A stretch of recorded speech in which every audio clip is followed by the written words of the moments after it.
The psyche of success is about defining who you are and who you want to be.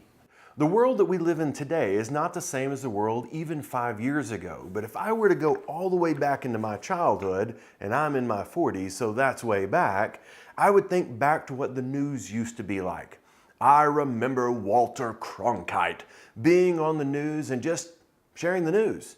There was nothing else there. Now, if you're to watch the news, you're going to see the news that's going on, a picture within a picture, the scrolling news at the bottom, the stock market report. You're going to see what's coming up next. You're going to see all of these things being thrown at you.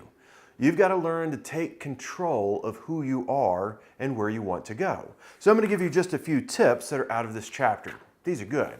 The first is give yourself a timeout. One of the things that I do every single day is I make sure that I have at least 1 hour with no technology.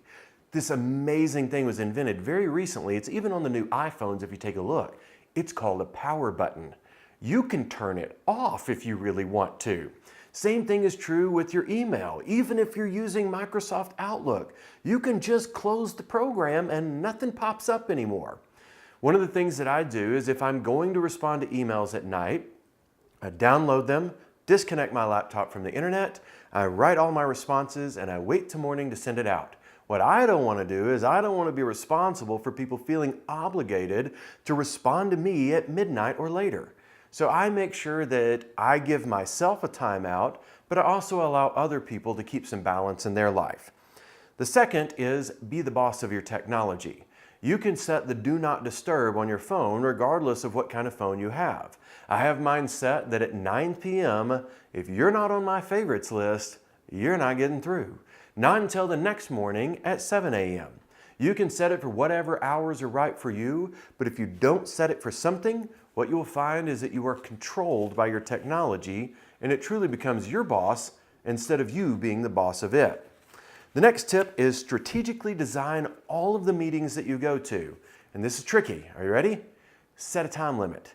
Have an agenda. Don't get off target. If you'll do those 3 basic things, then you're in control of your meetings. Don't do strategy meetings when you should be talking about short-term goals. Patrick Lencioni wrote a great book that you can look at called Death by Meeting if you need more information. Number 4, create some boundaries. Do not let people consume your time that provide no value in your life. I know that I've been guilty about this because in fact in 2012, I set a New Year's resolution. Stop hanging out with people that I don't like. I know it sounds like a funny resolution, but I gave a lot of my time away to people that provided no value and didn't enhance my life in any way. When you take control of your time and you set those boundaries to not let the people in that are negative or that overconsume your time, what you'll find is that people respond very well. Last tip from this chapter is that when somebody comes by your office and says the 5 deadliest words in the English language, have you got a minute?